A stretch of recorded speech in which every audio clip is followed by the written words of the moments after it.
Oh my goodness, we're back. Back at the LMC Podcast. This is season 2 of the podcast. Season 4 of LMC. Is that right? Sounds right. Yay! Woo! We just did a race. Correct. It was a couple days ago. It was on Sunday, and then we had a test and tune the day before. Yeah, that testing tune was bullshit. Why is that? I did horribly. Did you not get tuned enough? No. Oh, okay.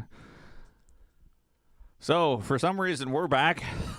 Why are we here? Brian wanted us back. Brian forced us into the studio once again to discuss car racing. So, here we are, Andrew folks. Puke in the 57 car, for those of you who don't know. Ketchup packet. Yeah. And also 157. Brian in the famed 60 car, the undefeatable Brian, leading the podcast, which only makes sense with his trophies behind him. And That's an air right. filter. Yeah. And an air Oh, you filter. won an air filter. Congrats. No, I didn't win it. Was it clean? It is clean. It's clean. I mean, it's never been used, so. Very nice, very nice. What are your goals today, Brian? What do you Here we hope to go. do differently? Another one of these, man. Oh, He points to the but trophy. The podcast specifically. We know you're going Oh. to get the trophy out of the season of racing. The podcast? I mean, just talk about racing, man. Okay, well, I think it needs to be said. Even though Brian is the face and the voice of LMC, Jonathan really does put in so much work to make this happen for everybody, and everyone needs to thank Jonathan as often as they can.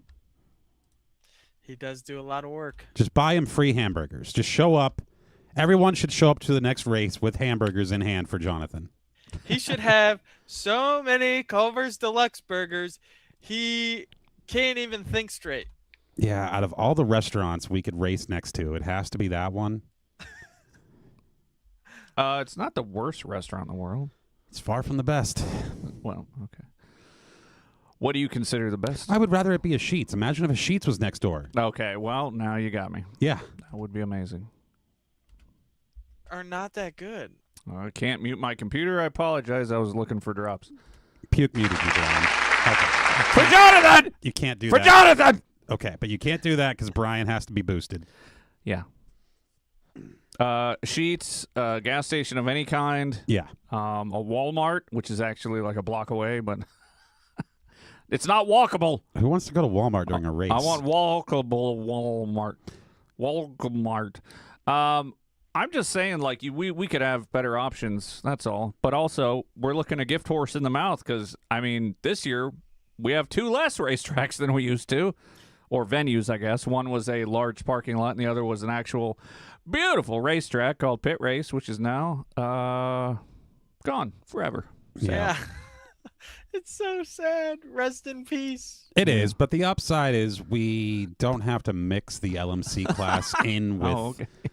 with the lesser... With the pores? yeah, Or with- like with what? the, What you are know, you the mixing lesser with? autocross people. Oh, the regular pleb? Yeah, with their Subarus Crosses. and their Hondas. and- Uh-huh.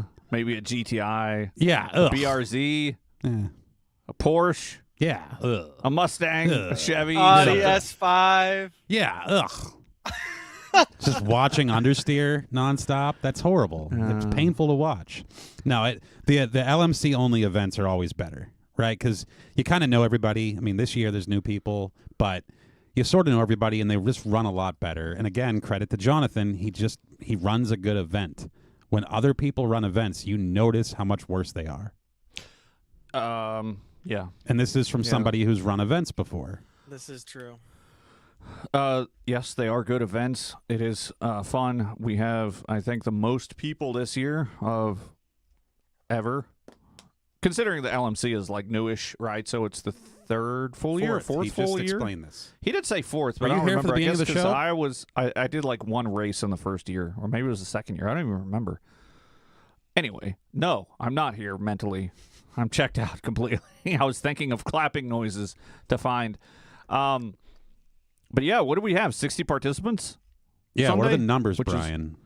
And now you can take us into what happened this past weekend. I mean, I have charts. Just trying to give some context to- and introduce the season and Look at- introduce the season of the LMC podcast. I have a chart here that was provided by Brian and Jonathan that has 48 entries with a big old groove. Yeah, this is season 3 of Brian, by the way, is what we're in.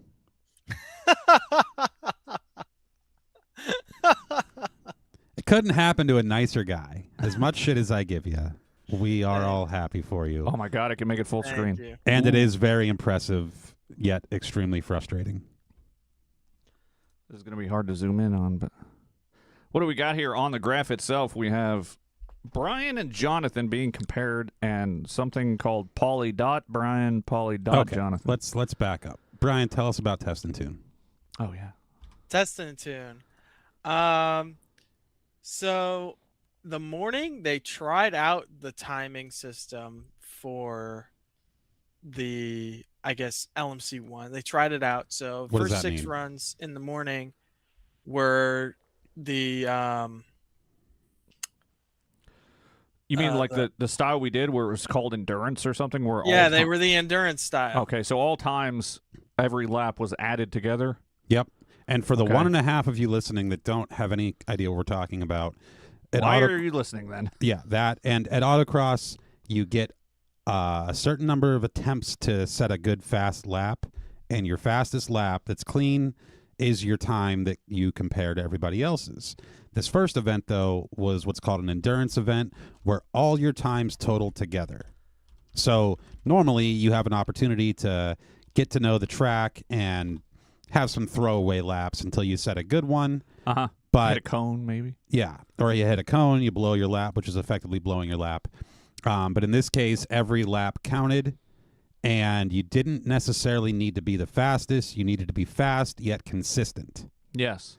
But in Brian's case, you can be the fastest and consistent. Damn it! So anyway, when Brian talks about testing out the timing, the way the back end works is just a little different. So the Test and Tune gave an opportunity to test out the infrastructure for the event. Yeah. And really, it was just like spreadsheet or writing down the times because normally it's just in a software and Yeah, it's it was just more automatically work for the logged. timing people. Well, normally they don't do anything but get to sit in the shade, so Yeah, for the I most don't part. have a lot of sympathy for you people. Why do you think I always timing take that people. job? Timing people got it easy. If it rains, doesn't They do, matter. Man, they Yeah. do. So anyway, sorry, Brian. I didn't mean to cut you off, but I wanted to give some explanation. So Test and Tune, me and Charles were dual driving, and that was pretty hectic for us. Charles, season 1 LMC winner, by the way. Yes, this is true. Charles is driving with me. We're calling ourselves, me and Charles, we call ourselves the Champions Club. Okay. Wonderful. Now we all have Wonderful. to sabotage them in their car, which is Brian's car. What are you gonna do to sabotage? I don't know. At the very least, somebody could poop in your trunk. Well, allegedly, Oh, that'd be gross. I don't know. I'm just thinking of ideas here. I mean, there's Be no bad nasty. ideas. well, before the show started, Brian did accuse you of breaking his squirter bottle, You Oh, yeah. did. his sprayer. No, I didn't. It was a fact. Oh, Well, no, it wasn't a fact that I Sabotage! broke it. We borrowed Brian's tire sprayer, uh-huh. and one of us must have broken it. So the tip on the tire sprayer that changes how the water shoots out, Uh-huh. it must have rolled off because when Came you're going around the unthreaded. tires and that you're pushing it against and it rolls off. And when I went to get my tire sprayer at the end of the day and put it in my trunk, I noticed the end wasn't on it, and I was like, let me go see if I can look for it. And what do you know? I walked over to the spot they were parked, and there it was, and it was crushed flat. Oh no. Well, So it's fine. It still sprays and all that stuff, so it's whatever. All right. now So- we owe Brian a spray Test and tune, nothing matters, right? And you're Correct. supposed to test out the car and tune it. and mess around. And I'm just never interested in futzing around with the car. Yeah, it is less fun. So That is for did sure. you do any tunage? Describe what tunage. If tunage was in a dictionary, what is next to it? Dialing in your shocks, baby. Yeah, I twisted some knobs on the shocks and was just mad the whole time Why were you mad? because Because you had to twist a shot? no, the car just did not work well at Mm. all for the test and tune course in a number of ways. Yeah. All right, tell me. Okay. One, compared to everyone else's car I drove, it felt significantly slower on power. Like significantly. And these are Miatas. They're all slow, but real slow. Yeah. The bigger problem, and I didn't recognize this until I drove other people's cars, was the steering. Like, our little NA Miata felt very effortful and heavy around every corner and felt somewhat difficult to drive. And that was echoed by other people who drove the car at the end of the day. The issue was steering. And that issue is likely quite simple. Okay. Probably just alignment is needed. Not a big deal. But the car hasn't been aligned in a year and a half at least. Mm-hmm. So likely needs it. Yeah. Right? Okay. But the other problem was the power steering was not keeping up at all with the course. Okay. So you'd be steering through corners and having variable resistance in the steering wheel, which is not good because your muscles have to vary their effort. Yeah. Right? It's just not a good setup. As opposed to being able to hold an angle on the steering wheel or something. Right. You get used to that angle, so to speak, as you do laps. Yeah, or you're just going back and forth and the wheel's not turning as fluidly as you would like. Okay. So it was just frustrating to me because the whole time I'm just thinking, I can't push this car any harder. Like, there's no more speed to get out of it. Mm-hmm. And that's the most frustrating part. Like, when I can't catch the leaderboard, but I also feel like there is nowhere to make up time in the car, then I'm just trying to figure out what the heck is going on with the car. Yeah. We did find out some information the next day about the car, which might be relevant. Hard to say. Okay. But each course is different, and even though these are all Miatas, they're different because I hopped in 2 other Miatas that felt extremely different. Mm-hmm. The power and the speed was one difference, but just the lightness the car felt versus ours was the biggest difference by far. Lightness in steering? Lightness Or in the steering ability and the to way the turn. car felt. Okay. Yeah. The way the car liked to change direction and the amount of grip available. So you found issues with our sway bar, correct? Yeah, so the next day we found that the sway bar, one, could not be adjusted because bolts were spinning. Mm-hmm. So can't tweak that. Can't put it where I wanted to put it. And on top of that, the sway bar was not staying in place. It was literally shifting either from side to side or it was fully shifted to one side and just stuck there. Yeah. So I wonder, because getting into the next day, which is the actual race day, for whatever reason, the car felt much better to me. On my first lap, I came out of the first corner and shifted into second. It felt like it had a way more Maybe, and that's horsepower. that's or something, debatable like and it's hard to boost. pin down. But Yeah. the course definitely was more friendly to the car, at least in the steering aspect, where we weren't overpowering the power steering. Okay. Right. Like we were overworking the power steering on the first day, and that's why it was having that variability. Yeah. Whereas the second day, it was a simpler course that required less turning overall, probably, or more cooldown time for power steering, maybe, or just more airflow through there, keeping Yeah. it cool. And it didn't Right. have that inconsistency to it. So the car just felt a million times better the second day. Yeah. Yeah, I liked the second day's course much more. And for me as a driver, too, on the second day, like I could look back at the run and go, yeah, there's more time to get. Like I know exactly where I can make up time if I do X, Y, or Z differently. The first day, there was nothing I could do, and I was so far behind. Yeah. So that was the part that was frustrating. Obviously, Brian did great both days, so there's nothing to discuss there. Well, so I was trying to pretend it was the endurance round in the morning, and I totally failed. I hit 2 cones in the morning session. The morning session of Test and Tune? Morning session of Test and Tune. Oh, I was okay. pretending this is it. This is the endurance. And I went out there and I still drove the same. So, I mean, I guess that was good because it gave me a real awakening. Like, I really got to wake up and pay attention because I mean, I was driving it like I did the knockout round the first year where I just went out, send it mode.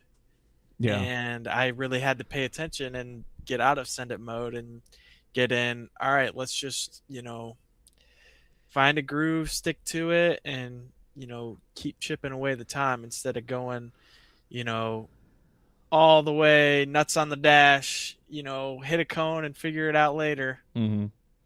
Yeah, So- that's what one of the aspects I found interesting about this is that it did come down to consistency and being safer, so to speak, because there was a couple times where I pushed it and understeered on the test and tune, possibly due to cold tires or whatever, and like I avoided cones or brushed a cone, and I really had to concentrate on the second day, on the actual race day, to have consistent lines and just run it as fast as I could without making any mistakes. And for myself, anyway, I felt like I pushed it pretty hard a few times and really got close to cones where I thought for sure I'd hit them or at least brushed them or something, but I guess I didn't. I don't believe I ever hit any cones, but I kind of enjoyed it because every lap counted. You couldn't just, like you said, Brian, just go out there and be like, "Wah! I'm going as fast as I can," and then if you hit a cone, whatever, I'll try the next one until your last lap. Then you're like, okay, a normal autocross, you got to really focus on the final lap and make sure that one's good if you don't have any other good ones or something like that. But this time it was all down to consistency. I thought it was kind of neat. Yeah, and I felt we were good on Sunday too. I generally don't like change, Okay. like from the regular format. Like I hate the knockout round. The knockout round I'm not a big fan of just because I usually we've done it twice and I just get knocked out pretty quick, it's and then just I'm like, oh, something well. about the different type of pressure. I don't know. Yeah. But the endurance round I actually liked quite a bit. Yeah. Yeah. For the same reasons For the same reasons that I just talked about. Do you not have ears? Wait, that's Or do you usually have different what I ask you? No, I liked it because I think it suits how I drive well. Okay. I think I don't know, something in my brain is broken where the different types of pressure will affect me differently. And then like the test and tune day, I took Okay. Brian for a ride in the car at the end of the day. Okay. And it had started raining, and my brain forgot how to comprehend wet. And I didn't hit a cone the entire day in test and tune. Yeah. And I'm like, well, let's go out and do a run. And I just had the worst run I've ever had, ever, because Brian was in the car watching me. Yeah. I never felt worse in my life. Yeah, you had nerves being in such presence of greatness. Yeah. It's really intimidating to be in the Have the- presence of such a great athlete. Yeah. The champion sitting there judging your driving Yeah, skills. the very first corner, I just completely flubbed, and then the rest of the run was the worst thing I've ever done, ever. It was wet. It was wet. What do you mean? Sadly, I don't think you videoed that one because I don't remember seeing a Well, video. good. Yeah. Oh darn! I want to look through now, but I don't see Brian in the car. Footage. So going into Uh-huh. Sunday, Brian, what were your expectations? My expectations were that if I wanted to win, I could not hit a cone. I feel like in my head I had this idea that there was going to be a tier of drivers who didn't hit cones, and then below would be a tier of drivers who did hit cones, and there would be a battle between each. So you're saying that even slower drivers who didn't hit cones would make it to an upper tier because they didn't hit cones. Yes, that's what I'm saying. Okay, so normally we're racing for hundredths of a second for our fastest runs. And, first and second place or whatever section of the pack you're comparing, they're hundredths of a second apart. But in this case, we're comparing a total of 10 runs? Yes. Yes, Yes, 10 it was 10. rounds. Yeah, so 10 runs we're comparing, and it's the total time across 10 runs. So for the first time ever, we're comparing in increments of seconds in some cases. Yeah. So that was an interesting dynamic. So because of that, a cone hit is 2 seconds. So if the fastest guy hits a cone, they're 2 seconds slower, which might make someone who is slower but cone free far more competitive. Right. So that was an interesting dynamic. Do you have a good example of somebody doing that, Andrew? I sure do. Does Brian not know? He knows. I'm sure he knows. Okay. But the listeners don't. Well, what if they do? But also, what if they do? let's zoom out for a second. So, Brian, how many racers were there total? I think there were 50 drivers. Okay. Because I'm looking at this here. We have 40. Maybe there were 48 or 48 on this chart. 48 because the first line is a title line. Yes, but it ends at 50. Therefore, it's 49. It ends. And at it even says 49. Okay. Yep. Spreadsheets. How do they work? Okay. Gotcha. You got me there. All right. So Okay, 49 drivers total. 49 drivers. Okay. And let's start. Let's start with some surprises. So just so you know, Brian, I have the graph up on the big screen. So If you want to comment. the best car in all of LMC, the 84 car. Brian, you know the 84 car? Yeah, that's Tim's car, the Yeah. cheater car. Okay. We don't need to get into that. We don't need to make that public. But the 84 car is arguably a very handicapped car. The 84 car that I campaigned in season 1 of LMC and got second place in. The 84 car that is an underpowered NA with not a perfect setup, piloted by Tim Staggs. That was the first big upset. So normally Tim Staggs is towards the back of the pack, and he's just happy to be there having a good time. But when we were going through and announcing the positions, Tim Staggs was shockingly high up there. This is true. So out of 49 drivers, Tim Staggs, the 84 car, the best car in all of LMC, ended where, Puke? There's a lot of numbers. Position 34, that's where. Okay. Okay, so that was pretty impressive. Oh, yeah. So kudos to Tim. Not last. Not last at all. Not last. But not to be All right. outdone. Good luck to anybody viewing this on the YouTube video because, this is tiny text. Actually, no. To be outdone by Colin Butcher, who had a DNF and still beat Tim. Is that what this my 60 is? goodness. Yes. Ooh. Okay. So a DNF, for anyone who doesn't know, it's basically an extra 20 seconds on your time. Yeah, it's an off course. Yeah. So hitting a cone is 2 seconds. Going around a cone the wrong direction or the wrong side will be much, much worse. So because of the unique timing situation, we just defaulted to 60 seconds. That was the easiest way to do it in timing, which made sense. It was basically a high 30-second course, so 60 seconds was bad.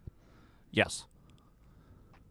So going up the list, here's something that's interesting. So Scott Bard has a co-driver, right? So who's Scott Bard's co-driver, Ryan?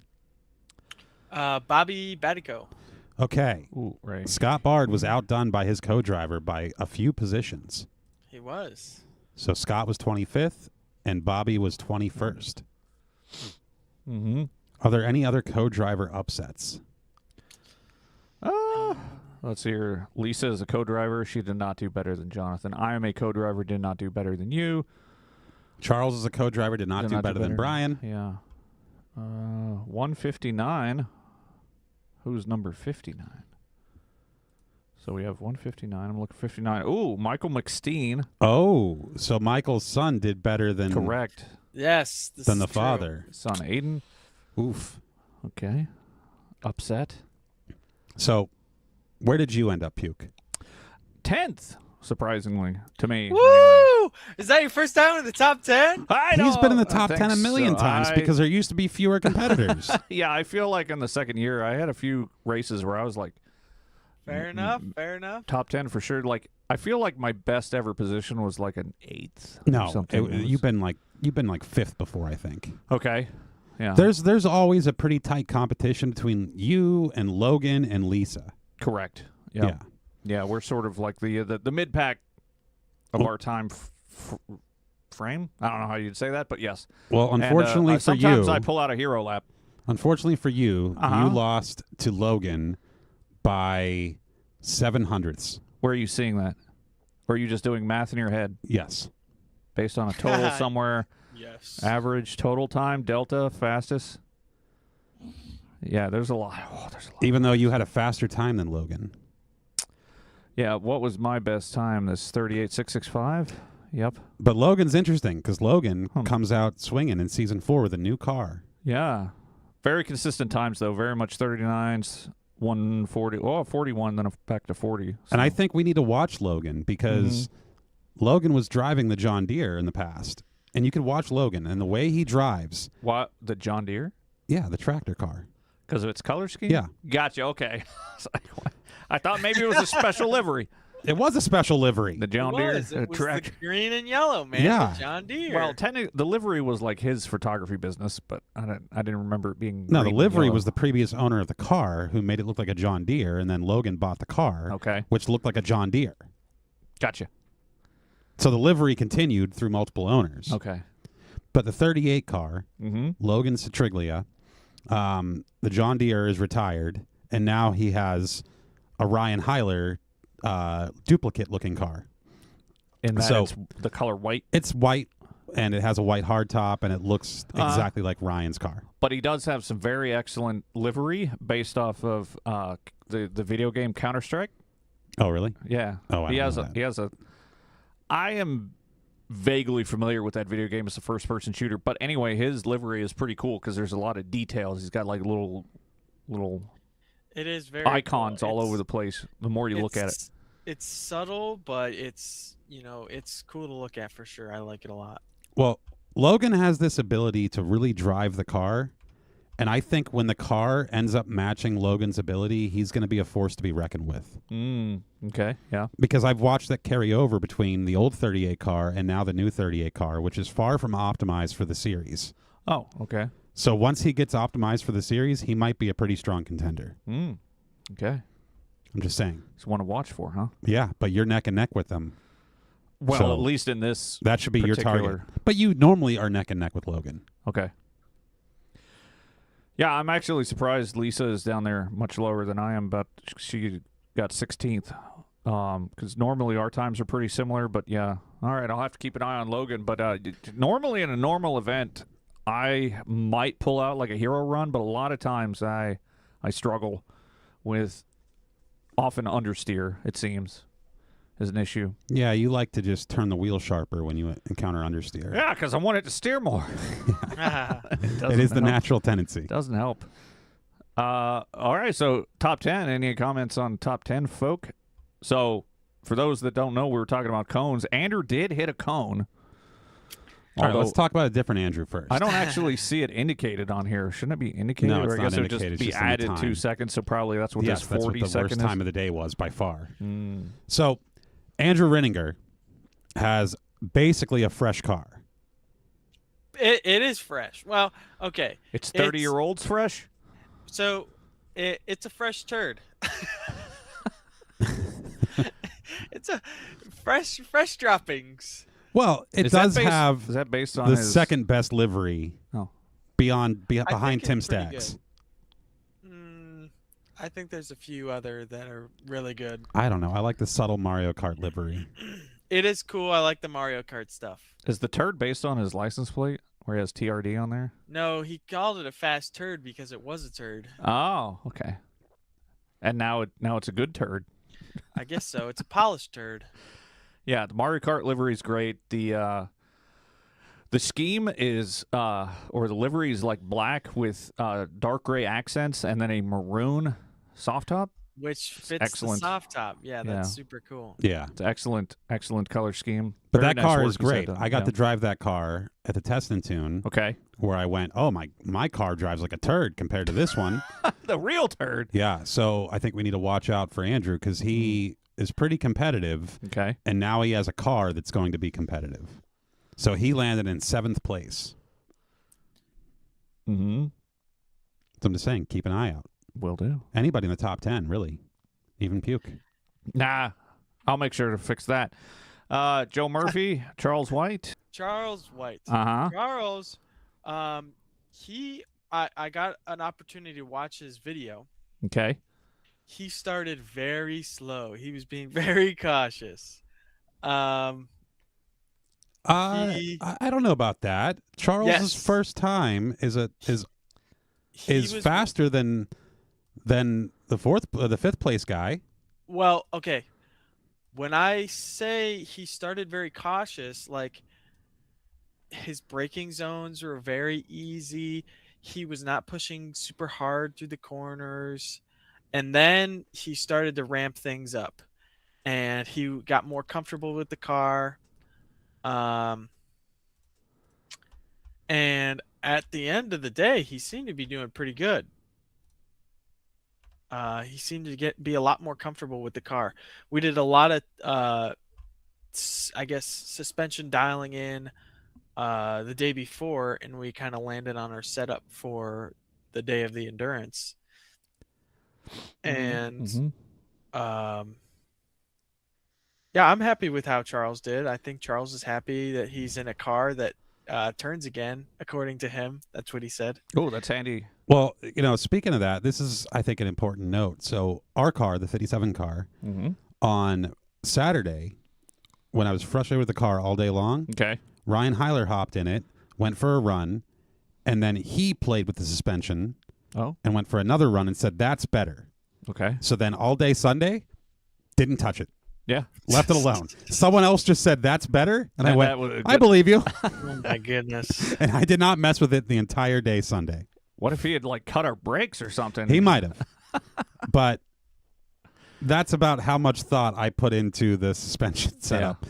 Because whatever I do never affects the time. Yeah. It just affects my level of frustration. If I do something and don't improve, I'm just that much more unhappy. Yeah. All right. Make the people's faces come back. Your face is there the whole time. I want everyone's face on it. Okay. So everyone's face should be there at all times, and you can put the thing in the corner with the dude. Here's something else important as far as the endurance round.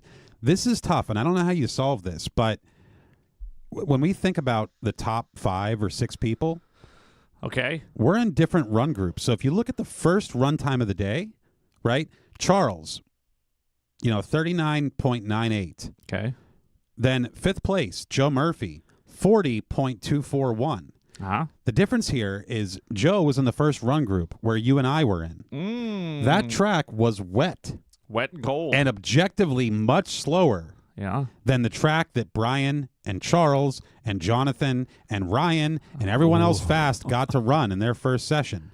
Now, you could also make the counter argument that our second session had optimal track conditions and their second session did not. The only thing that ruins that argument is Brian's fast time. So I think that actually does add a little bit of unfairness for whoever's in the first run group, because we did have objective puddles that we had to drive through and contend with. Yes. Multiple on the course. True. So out of the top 6 drivers, Joe and Andrew had a handicap, which is proven by both of our times. Oh, absolutely. Well, it is. Now, my first time was almost a second behind Jonathan's first time because Jonathan's first run had optimal track conditions.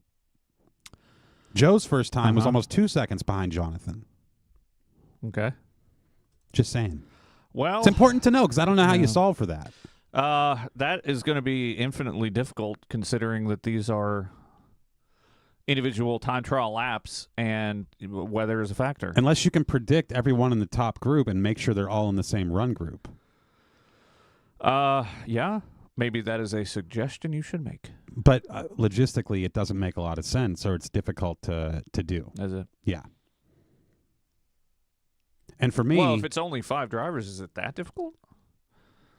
Well, it might be 10. Well, if you only do top 5, though. But not only is it that top 5, but it's all their dual drivers, too. Yeah. Yeah, it's... well, I mean, here's the other factor, too. Did Brian, did you get any of the rain when it kind of sprinkled on Saturday? Yes. Just a hair, though. Yeah. It rained. You could see that there was a dry spot underneath the car. Yeah.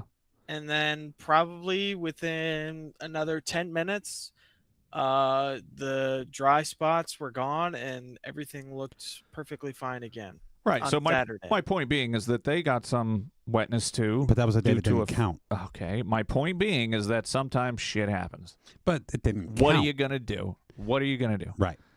And I would only Maybe you could get better and then it wouldn't matter. You're right. And I don't know. I'm just... if I hadn't screwed up and hit a cone, Oh, yeah. I would actually be very upset about this discrepancy in the track conditions between run group 1 and run group 3. Do you think if you had not hit a cone, you would be higher than third? Well, let's talk about that for a second here. So, okay. So the only reason Andrew got second place I got third. or third place, the only reason he didn't get second place is because he missed his shift and he went, oh my gosh, I missed the shift. The world is ending. Yeah. And then he drove angrily, and then hit a cone and went, oh my gosh, the world is ending again. It's even worse. And I still had a good time. He still had a good time, and he ruined his chance at second place because he couldn't keep his. Hold on. No, here's what actually happened. So there I was. First run group of the day. Car setup, I have no idea. Someone else messed with it the day before, and I just said, I trust you more than me. Ryan, he cut the brakes. Yeah. Remember? So then I go out there, and I'm against Joe. Joe, very fast. The only NA I'm trying to compare against. Right? Mm-hmm. So Joe, always very fast, always very scary, can be very good. So Joe does his first run. Okay. I see his time. I go, that's the benchmark. I do my first run, and I go, oh, I was quite a bit faster. Right? No. Yes, I was. 40.604. That's Andrew Rinninger. My name is Mercer. Where? Oh, whoops. So I'm 7/10 faster than Joe on my first run, and I go, feeling good. And then Joe gets faster, and I get a little faster. And then I get faster and faster and faster, and overall, I'm faster than Joe. So we finished the first run group. I'm feeling good. I'm in first place. Then Jonathan's first run in the second run group basically guarantees that I'm not going to be in first place anymore. And now I'm disappointed. Now you're sad again. Yeah, I couldn't enjoy it for very long. Oh. So then in the second session of the day, I start to run. And on my, third run of the afternoon. Oh, the afternoon. Okay. I'm going, and I'm being consistent. I'm not hitting cones. I'm doing pretty good. And then I go to shift into second, and it just doesn't take for whatever reason. And I'm the first person to notice it doesn't take, and I get mad, and I slap the steering wheel. And I go, ah! Right? Wait, but so then... wait a minute. Oh my God, the world is ending. So That's what you I take said. your hands off of the shifter. Yes, it's of course. in neutral now. When I make a mistake, I just bash the steering wheel, and I yell. And I do this for the camera that's watching me. Oh. But the funny thing is... You're a real Isaac Hadjar. Huh? He's an F1 driver that does that a lot. He Oh. freaks out. I The don't know people what that follow I F1 don't know know those what I'm words. talking about. So You're not a real race driver fan. there I am out there, Isaac Hadjaring it. Uh-huh. Did I say it right? Correct. Nice. He's French. But about 50 feet to my left, in my brain, I'm going, Brian's right there watching me. Oh, no. And my brain goes, you missed a shift, you idiot. And then Brian goes, oh, no, what did you say? You said wrong pedal. Yeah, it was. Well, no. You're thinking of Saturday. I Oh, didn't right. say- Saturday, Brian saying yells wrong anything to pedal you right on after I said Sunday. wrong pedal to the camera. This 'Cause time, he went to shift, and I see the front of the car just dive and then pop back up, and I go, wrong pedal, idiot. yeah. And I could hear Brian saying this. Is he standing on the course? He's standing on the course working Okay. corner one. Okay, gotcha. Right, so there I am driving by Brian. I know he's watching me. I know this is the part where Brian is watching, so I have the same pressure that I have when Brian was riding with me the day before and I screwed up horribly. So in this case, I know he's watching me. I know there's no way that he's looking at his phone right now. He's watching Andrew right in front of him, Yeah. whether Andrew's doing good or bad. So Brian witnesses this. That goes through my brain. Right, so I miss the shift. I lose some time, obviously. Yeah. Then I go into the first big corner, and now I'm angry, and I'm trying to make up for it, so I'm pushing hard, and I do just the littlest, tiniest little bit of drift, Okay. and the rear of the car is inches further left than the front of the car, and I hit the strangest cone ever in the middle of a wall of cones with the rear of the car, and I hit that cone, and I slam on the steering wheel again repeatedly, And my brain is just focused on Brian now over to my right because I turned around. And I keep on driving, and I finish the run, and it's a good time, but it's plus 2 seconds. And that's how I got an above 40 run. Aww. And after I did that, I went, there's no way I can salvage this unless every single fast driver hits a cone too. Yeah. None of the other fast drivers hit a cone. Not a one. Yeah. So I finish, and I go, well, I blew it. And I go, and I tell Ryan Heiler, well, you locked in third place. So there you go. I have no chance of making it back, and now I'm bummed. But I still, based on my time and my mistake, I still felt pretty good that my overall times were good. And I'm like, geez, if I lose because of this cone, that really sucks, but oh well. Yeah. It happens. So I was feeling all right. But then the final run session happened. Oh. And I hear that Ryan is trying some interesting things, like downshifting to first. Ryan Heiler, who's in third place, bumping me out of... Why would you even try that when you're putting down solid times? Like, he was able to put down a, what was it? Something 0.9, 37.9? 37.938. Yep. He was faster than my fastest 37. time. And he's experimenting with first gear downshifts at every corner. Like, why would you try and do that? What was the deficit between you and him? The deficit was he had a faster time for his fastest run. I was shortly behind him until you beat us both. But he and I were both very, very fast. And, yeah, because I had a 37.969 was my fastest. Ryan's fastest was a... No, that's not what I'm... At the end of the day, how much faster were you than him? Oh, well, with my cone... Yes, that's what I'm asking. Yes, I was about 0.3 fast, 0.2 something faster. So, if he wasn't being an idiot and trying these different experimental things and just doing the endurance thing, he would have beat you. Do you know why he was being an idiot and doing different things? Because he lost. Or he thought that he had lost already. No. He thought he was so far ahead because of my cone that he could mess around. And Jonathan, who we've praised throughout the beginning of the show, was evil and suggested to Ryan that he should downshift. No! Yep. Jonathan, who got second place. Yes, so Jonathan, who was being threatened by Ryan, told Ryan that you should try downshifting into first. So Ryan was downshifting into first. And before that run group ended, I heard that Ryan was downshifting, and I walked up to him and I said, hey, I heard you blew it because you downshifted. He said, no, I still got a good time. I said, damn it. Because I thought maybe I got up in the third. Yeah. Right? And Ryan was confident. He's like, no, I'm good. We're good. I'm like, shoot. Okay. Yeah, there's no making up for that cone hit that I did plus 2 seconds. Right? There's no way Ryan lost 2 seconds because of that. Well, I guess he kept messing around. Okay. Because I left thinking there's no trophy for me. I'm in fourth place. Yep. I got to go to the airport. I'm driving to the airport, and I get a text that says, hey, you got third. Yep. So I felt great. Also, part of me felt kind of bad for Ryan because he blew it. It was his to lose. And then add insult to injury. I just said, give my trophy to Ryan. Yep. Pick it So up for me. he can bring it home for me. Yep. Yeah.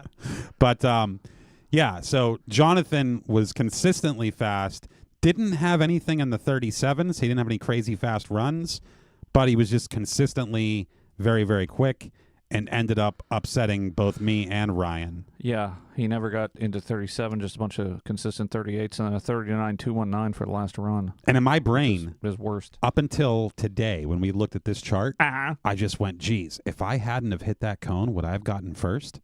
Yeah. And if I hadn't hit that cone, would I have been faster than Jonathan? Yes, absolutely. But you could not have beat the champion. But even without that cone, it doesn't come close to where Brian landed. Because Brian has 4 37s. He's got to be cheating somehow.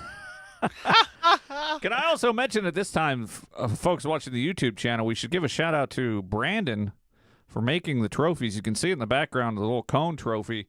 He took the initiative to 3D print these first second and third place trophies for every event, and then there are some even more extravagant final season trophies. So thank you, Brandon, for that. They look cool. really cool in person. They're And very cool. yeah, Andrew's got one to add to his collection. So how many He's a part of the Dirt League now. Dirt League? What's that mean? Yeah, what's- bronze, man. Oh. Oh, bronze for dirt. Okie dokie. Wow. Let's talk about I had 4 37s. Sure did. Yes, I saw 4 37-second results. And also a 40.8 on the end for some reason. So It was like an 11th time. I don't know. 40.8. I just ignore that, I think. It must be erroneous. I don't know. You're looking at the chart. Anyways, so I was very nervous throughout the entirety of the day. Okay. I could not wait for my last run. I was like, I can't wait for this to be over. Like it's so difficult to I guess sustain the pressure and keep running fast times like that.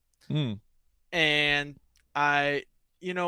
once I'd run those 37s, I had 3 37s under my belt. I was like, all right, I think I can cool it. I can take a chill pill and just do these last 2 runs and, Relax a little bit. Yeah, relax a little bit. So I went and I did, I think it was like a 38-1. And then for my last run, I don't know, I was like, all right, let's go a little harder than 38-1, which was stupid of me. But I think I ran another 37.9, but 37.89. Yeah. So I didn't realize the amount of distance I had. I was like, I can't hit a cone. I'm not allowed to hit a cone. And it turns out that I could have hit a cone and still gotten away with it, which is pretty nuts. Though I don't feel like that's an attitude you should have. No, not at all. Maybe you didn't need to like panic on your last 2 or 3 runs, but you definitely didn't want to Ryan Heiler yourself. Yeah, no. And start playing around with shifts needlessly. So not at all. Yeah, you did a good job there. Didn't crack under pressure, but yeah. I mean, it probably doesn't take much to screw up in an event like this where everything counts. Right. I felt sick most of the day. Like it was getting to me. Was it that Culver's? No, it actually got better after Culver's. Nerves. Oh, okay. Well, good to know. Yeah, I had really bad nerves all day. Interesting. So maybe that's your strength. Maybe you get so nervous that you win. So no, I prefer just to have no nerves. Yeah. Yeah. Well, competition will do that to you. All it takes is, because I usually race with an attitude of I'm here to have fun and whatever, and then you start posting a good time or two, and you're like, oh no, now I can't just have fun. Oh no, that's your response to putting up a good time? Yeah, because I'm like, I'm under pressure. I got to keep doing this, because then whenever you go back and you get a worse time, then you feel bad. See, I just think how is like Brian going to ruin this event for me? I would say He's going to say, "Good luck, buddy." It's a lot Wrong of pedal, fun. dumbass. Yeah. It's a lot of fun winning races, but I will say I had a sustained peak of fun that was higher when I wasn't battling for first. I know, but winning is better. The pressure from being in first is It's insane. Sucks. Yeah. It's draining. It is so draining. Yeah, see, I'm just down there towards the bottom, not a care in the world. Yep, no one even knows you exist. Yay. But everyone's targeting Brian. It is fun. It's fun. I still have fun. I still love going to race. Well, Right. Brian, just know that someday you'll be older and nothing you do will stop you from slowing down. Yeah, I know. It's gonna yeah. One of these days, Brian will have a Brian Yeah. that will A young Brian. Make him feel. Yep. What if That'll that be kid a new- Aiden becomes the new Brian? Ooh, yeah, Who's the Aiden kid? What's up? Mike McSteen's kid. yeah. Oh yeah, he was wearing a Red Bull shirt. Every person I see wearing Red Bull usually does something crazy. I gotta get me one of those shirts. Yeah, I know. Yeah, but no, it was a fun, good start to the year. We had a somewhat hot, but a good day. The rain held off. There was a nice breeze. A lot of folks. Good to see folks again. You don't see over the winter. What's the plan before the next event, Brian? What are you going to do? What are you going to focus on? What are you going to work on? Because I feel like all you do is think about the next event and how you're going to do things differently or what you're going to do. And I don't think about it until the morning of because I haven't decided if I'm actually going to go until I leave. I have to adjust the headlights because they're wrong. I put new headlights in. The way the next event is formatted, it's a 1+1 What does that mean? where we're doing your runs in the morning.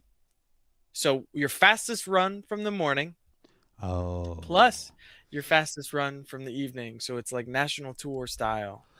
And we're switching the course. So it's going in reverse. It's a very weird looking course. It looks like some space robot, something. I don't know. But Space robot. we'll see how the course goes. I have to get myself back into send it mode, which I hope won't be hard because it was once I got my head out of send it mode, I feel like I couldn't get it back into send it mode. Wait, so with your FTD on Sunday, you weren't in send it mode? No. Then none of us have a chance then. I was driving cautiously. I was curious about that because I feel like Brian does push it, and I expected him to hit cones, and he didn't. So he did good. Because he drives pretty wild. When you watch him, I'm like, there's no way he's in control of his car. Like, he's a madman. We're in full control, buddy. Yeah. It's I think I'm gonna have to get my brain back into send it mode. Reading 2 courses in a day, I mean, it's just a mirrored course. Yeah, I have the So image. your right is left, your left is right. It's like Mario Kart on the mirror setting. I have an image here of the event from email, and yeah, it swaps sides basically. And it looks like a space robot. Yep. Or maybe a paddle. Or A an paddle with alien. waves come off. Yeah. So okay, well, fun. That'll be interesting. Folks that aren't the greatest at reading the course will enjoy that. Yeah. So I'm hoping that before the next event, we can get an alignment done and maybe even a new power steering pump. Ooh, okay. Really? I also have to adjust the headlights. I don't care about that. The power steering pump is gonna affect some stuff, huh? The power steering pump has been affecting things, and I think we were just fortunate that Sunday's course didn't allow the power steering pump to get overwhelmed. So is it? It's just loose. It's not doing much. It's intermittent, Oh, and you just can't predict when it's going to work and not work. Like it's intermittent. Like you could be driving through like a left-right sweeper, right? And throughout that It can't left-right keep up. sweeper, it cannot keep up. So you I've- just have variable assist. that's happened to me on my car where I'm turning, and I go to turn it back, and it's harder to turn the other way. Yeah. So just imagine that just, never being predictable at all. Like that's why I had such a hard time Saturday, but less of a hard time Sunday, because at no point on Sunday did I feel the power steering get overwhelmed. Now, does that mean since your power steering pump is weak that you're making more horsepower and you're going to lose some horsepower by upgrading your power steering pump? I don't think we can afford to lose any horsepower. So I would rather just have no power steering like the 84 car, so at least it's consistent.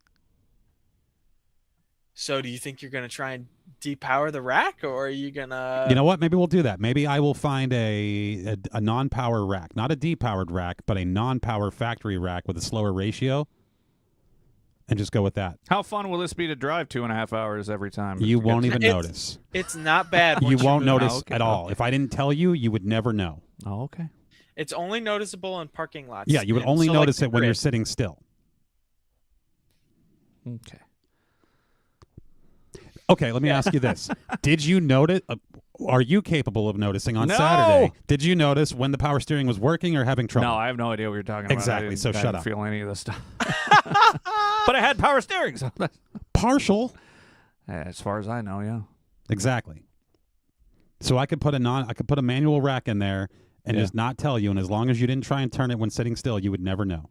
Okay. Oh, you're the race car driver. Brian's the race car driver. Yeah, both of you are compared to me. All right, well, I've had fun. I really have to pee. Bye.